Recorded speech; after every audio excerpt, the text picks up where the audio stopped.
Friday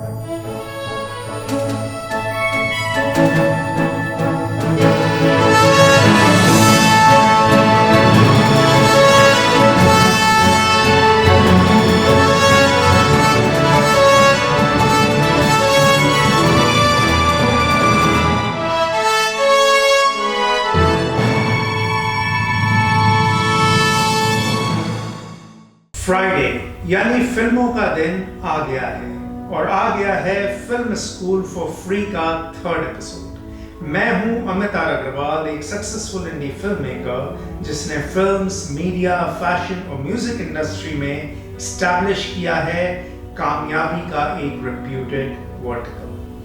आपके 1 lakh impressions एक ही हफ्ते में और 2 एपिसोड्स के बाद ही बन चुके हैं 2 लाख इंप्रेशंस। और आज हम शुरू करने जा रहे हैं डायरेक्शन की क्लास, यानी किसी भी film, TV serial, web series या कंटेंट को निर्देशक की जरूरत क्यों होती है, निर्देशक का काम क्या होता है। जैसा कि पिछले एपिसोड में भी बताया था कि हर फिल्म की एक कहानी होती है और इस कहानी को स्क्रीन पर, पर्दे पर कैसे दिखाना है, कैसे बताना है, यही किसी भी डायरेक्टर का काम होता है। एक सिंपल सी कहानी है, एक था राजा, एक थी रानी, दोनों मर गए, खत्म कहानी। अब इसी कहानी को लाखों तरीके से तोड़ा मरोड़ा जा सकता है। अगर मैं इंडिया के सबसे बड़े डायरेक्टर, जो आजकल इंडिया के सबसे बड़े डायरेक्टर हैं, एस राजामौली, उनकी बात करूं तो उन्होंने इस कहानी को 1 या 2 नहीं बल्कि कई फिल्मों में तोड़ा मरोड़ा है। और बेस्ट पार्ट ये है कि हर बार वो फिल्म ब्लॉकबस्टर बनी है।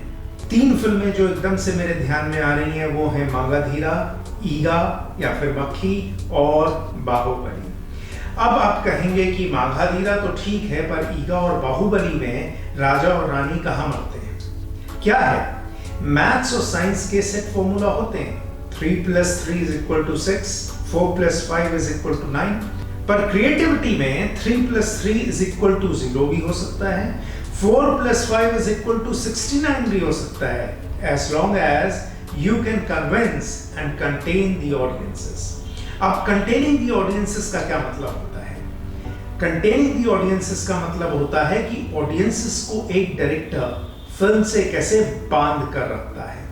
तो ईगा में हीरो मर जाता है और हीरोइन जो है वो फिजिकली तो नहीं मरती, पर इमोशनली वो बहुत ही ड्रेन्ड है, ऑलमोस्ट डेड है।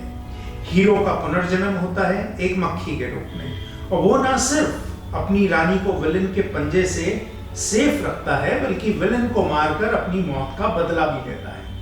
अब राजा और रानी को जरूरी नहीं है कि डायरेक्टर एक कपल ही दिखाए, हो सकता है वो माँ और बेटा हो, जैसे कि बाहुबली में शिवागामी और अमरेंद्र बाहुबली, जिनकी मौत का बदला लेता है महेंद्र बाहुबली।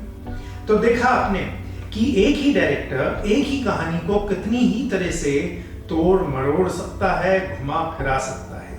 तो बेसिकली एक डायरेक्टर स्टोरी टेलर होता है, कथावाचक, पर उसके पास कई सारे टूल्स होते हैं अपनी कहानी को बताने के लिए, पर्दे पर दिखाने के लिए। Actors, cameraman, costumes, location, editor, background music, ये सब चीजें जो भी डायरेक्टर अच्छे से यूज करना जानता है और बॉक्स ऑफिस पर उसकी फिल्म पैसा कमा लेती है, वही डायरेक्टर इस फिल्म इंडस्ट्री का नंबर 1 डायरेक्टर कहलाता है। अब पुराने जमाने में गांव चौपाल पर भी कथावाचक होते थे, पर वो अपनी कहानी खुद ही बोलकर सुनाते थे। डायरेक्टर अपनी कहानी दूसरों के टैलेंट का इस्तेमाल करके उस कहानी को चित्रों में उतारकर अपनी कहानी को पर्दे पर दिखाता है। अब इन फिल्मों को दिखाने के लिए वो बेसिकली कई शॉट्स को आपस में जोड़ता है, और जो डायरेक्टर जानता है कि एक सीन में क्या क्या शॉट्स लेने हैं और उन्हें किस तरीके से जोड़ना है, वही डायरेक्टर एक सक्सेसफुल डायरेक्टर हो सकता है। अब आप पूछेंगे हो सकता है मतलब ये कि सिर्फ शॉट्स जोड़ देने से ही डायरेक्टर नहीं बन जाता। कोई भी फिल्म चलती है इमोशंस से। एक डायरेक्टर की काबिलियत यही होती है कि ऑडियंसेस उसकी फिल्म से इमोशनली कितना कनेक्ट करते हैं, क्योंकि जब ऑडियंसेस इमोशन से कनेक्ट करते हैं तभी फिल्म हिट होती है। पर ऑडियंसेस के इमोशंस से फिल्म को कनेक्ट करना बहुत ही मुश्किल काम होता है, आसान काम नहीं होता है। और यही वजह है कि दुनिया में सिर्फ 10% फिल्म्स ही हिट होती हैं। अब इमोशंस का मतलब सिर्फ रोना धोने से नहीं है। रोमांस भी एक इमोशन है, कॉमेडी भी एक इमोशन है और एक्शन भी एक इमोशन है। नवरस के बारे में तो आपने पढ़ा ही होगा, अगर नहीं पढ़ा है तो पढ़ लीजिए। तो जो भी डायरेक्टर अपनी फिल्मों से ऑडियंसेस को बांध लेता है वो एक सक्सेसफुल डायरेक्टर होता है। और अपनी फिल्मों से ऑडियंसेस को बांधने के लिए एक डायरेक्टर के पास बहुत सारे टूल्स होते हैं, जिनमें एक्टर की एक्टिंग, कैमरामैन के शॉट्स, एडिटर की एडिटिंग, म्यूजिक डायरेक्टर का बैकग्राउंड म्यूजिक, अनेक चीजें शामिल होती हैं। अगले एपिसोड में हम बात करेंगे एक डायरेक्टर किन किन शॉट्स का इस्तेमाल करता है अपनी कहानी को ऑडियंसेस को बताने के लिए, दिखाने के लिए। तो मिलते हैं अगले फ्राइडे एपिसोड 4 में, फिल्म स्कूल फॉर फ्री में।